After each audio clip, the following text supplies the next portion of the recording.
I've heard of high performance, I've heard of high value, but what is high potential? Everyone seems to be high all the time, at least metaphorically. Well, in today's video, I'm going to be talking about how to recognize a high potential individual. If you don't know my name already, my name is Michael Tabaradi, high performance coach and mentor, and I help self-starters and ambitious professional millennials increase their productivity, enhance their performance, realize their priorities, and live their life on purpose.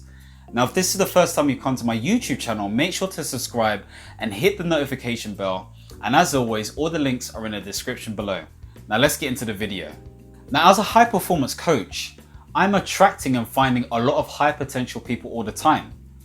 Now, this can be sad because they may be in situations where a group of people, an audience, an organization may not necessarily recognize their potential. And so it's incumbent upon me to help these individuals realize their potential and really blast it out of the stratosphere so they become high achieving and high performing individuals. And I'm not talking about smoke, high. I'm talking about real quality standards in terms of what they're doing. So in today's video, I'm going to be talking about what it means to be a high potential individual. And maybe, possibly, you recognize these qualities in yourself. Now let's get into the video. When it comes to the definition of high potential, for me at least anyway, it basically means individuals who have the capability and ability to become recognized as high performers and high valued individuals.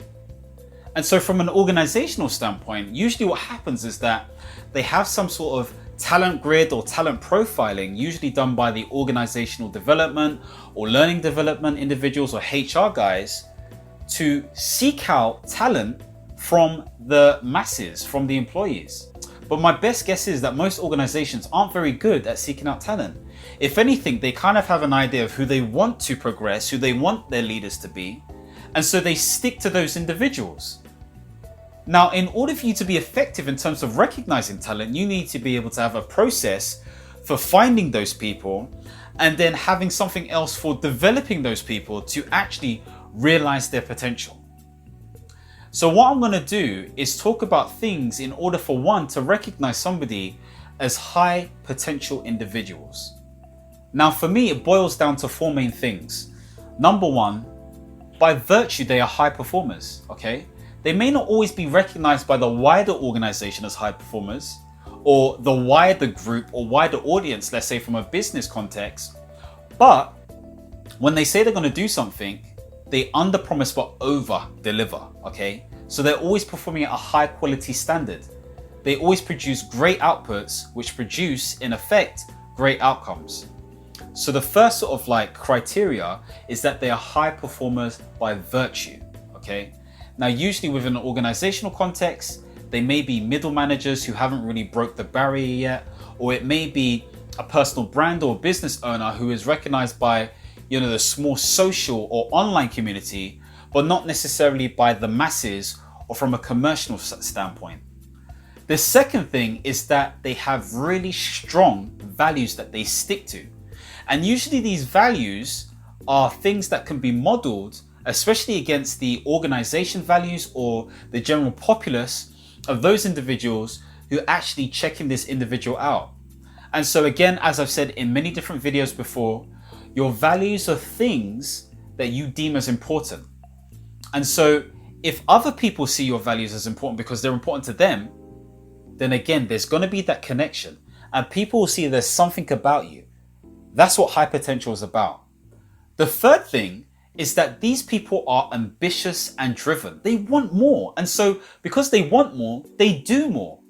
So with that in mind, high potential individuals are going to go above and beyond. Usually you see these individuals working more than their contracted hours, whether they're working for themselves or for an organization. They're always willing to do more because they realize they can be more and they focus more on who they're becoming as opposed to just who they are right now. So high potential individuals are driven by nature and there's something inside of them that just wants them to excel and achieve. The fourth thing is that they have developed social intelligence.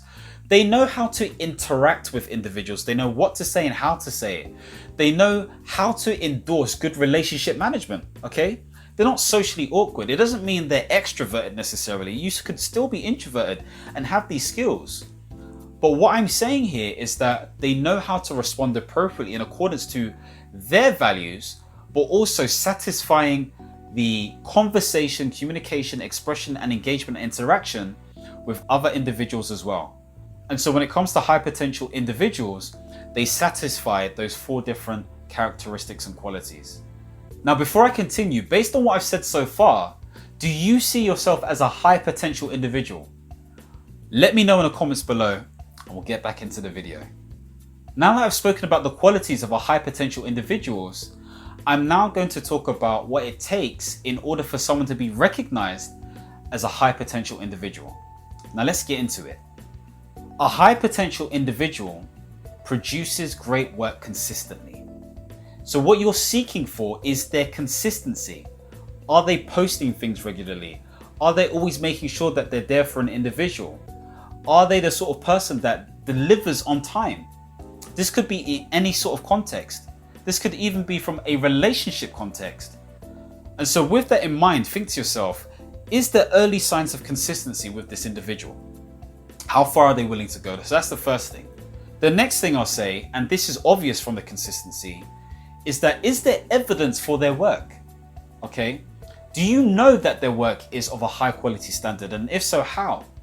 Again, from a business standpoint, do they have testimonials? Do they have work that has been published?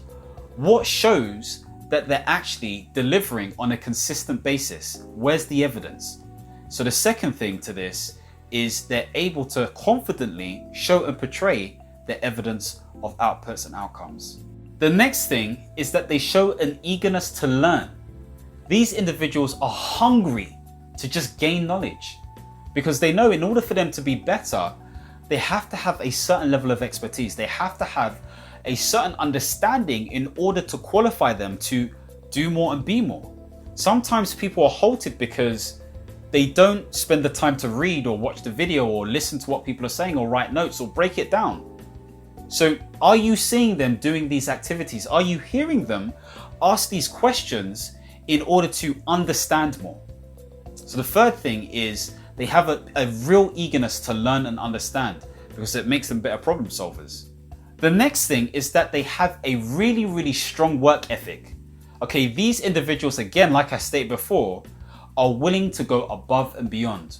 So again, do you see this evidence? Is there an efficiency in terms of when they actually say they're going to do work and actually delivering on that work? Does it take them a long time to do stuff?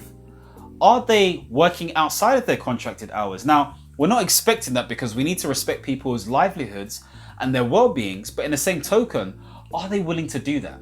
And if so, is it for a good and genuine reason? Not because they delay during the day, but because they realize that actually they can do more to actually get a higher quality. Again, this is very relevant in a business, working, and relationship context. So do they have a strong work ethic? And again, that says something about their values. The next thing is, do they show a certain level of flexibility and adaptability? Are they too rigid, or are they open and agreeable by nature when it comes to actually delivering on work or being available or having the capacity to do X, Y, and Z? I say this because if you do this, again, you're going to be more likable in terms of a range of different people. Now, it's not necessarily about being likable all the time, but openness and agreeableness when it comes to adaptability and flexibility, again, recognizes an individual as a high potential person because that shows they're willing, okay, they're willing to go above and beyond and do the things they need to do to get recognized as a high performer and a high achiever, and thereby, again, at least in an organizational context, a leader. The next thing is, do they show the right level of ambition and drive? This becomes more apparent based on the conversations that they have. They may openly talk about their career ambitions or their business ambitions or what they want from life. And so if you're convicted by what they're saying and how they're doing things, then again, those are signs of high potential individuals. Following on from that, what I would also say is that, are they leading by example? Are they a genuine leader? Do they portray, behave in such a way where it is in alignment to the general values, the organizational values, or to some set of principles that are admirable? And so a leader does that. A leader is somebody who leads by example, who shows the way, who allows people to understand how it needs to be done so that others can model behavior. And so that's not a rank thing. That's intrinsic. And when I say intrinsic here, I mean it's conditioned from within. And so do they show signs of leading by example? And I guess the final thing to say about this is, do they show the right level of respect and sincerity? Now, I'm not saying from a yes sir, commando sir point of view, but do they respect you as a human being? I mean, again, respect is in the empty place where love should be, as I said in a previous video. And so that shows that they genuinely care for the well-being of that individual. If they respect them, it is a courtesy. It is something that everybody should expect. And so with that common sense thinking, do they portray that on a regular basis? And if so, does that in line to their sincere nature, i.e., this is how they truly want to be?